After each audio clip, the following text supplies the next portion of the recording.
তাদের মিছিল নিয়ে এই জিরো পয়েন্ট, যেটা নূর হোসেনের রক্তে রঞ্জিত, এই নূর হোসেন পার্ক থেকে আমরা বাহাদুর শাহ পার্কের দিকে যাচ্ছিলাম।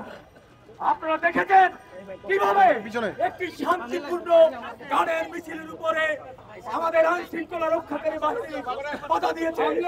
আমরা বাধা দিয়ে আন্দোলন বন্ধ করা যাবে না।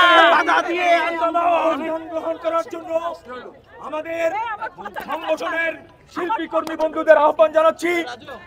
আমাদের আহ্বানের সাড়া দিয়ে যারা আজকে এখানে এসেছেন, আপনারা দয়া করে একটু বসুন। আমরা এখানে গান করব, আমরা এখানে কবিতার আবৃত্তি করব, আমরা এখানে কাঁদবো, আমরা এখানে হাহাকার করব। আমাদের শহীদেরা আমাদেরকে লড়াইয়ের যে আহ্বান জানিয়ে গেছে, সেই জায়গা থেকে আমাদের জীবন থাকতে আমরা সরে যাব না।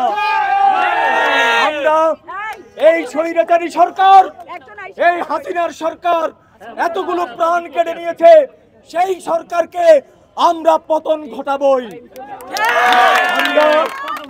আমরা ৭১-এর বীর সেনানী, আমরা ৫২-এর শহীদদের উত্তরসূরি, আমরা এরশাদের বিরুদ্ধে গণজাগরণের সেই লড়াকু সৈনিক।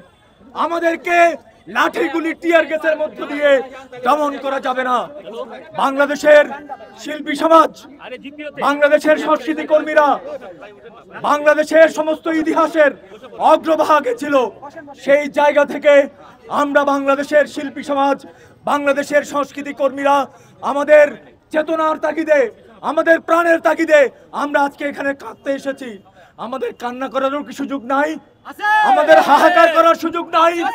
যে প্রাণগুলোকে কেড়ে নেওয়া হয়েছে, আজকে ঘরে ঘরে কান্না হচ্ছে, আজকে ঘরে ঘরে মানুষ ট্রমা আক্রান্ত, মানুষ ঘুমোতে পারছে না। সেই ট্রমা আক্রান্ত মানুষকে আমরা সাহস দিতে চাই, আমরা বলতে চাই তোমাদের সন্তানরা গেছে, কিন্তু আমরা এখনো বেঁচে আছে 18 কোটি। আমাদের সবার সম্মিলিত আন্দোলনের প্রেক্ষিতেই এই স্বৈরতন্ত্রকে আমরা উৎখাত করব। সংগ্রামী বন্ধুগণ, এখন আমাদের শিল্পীরা গান করবে।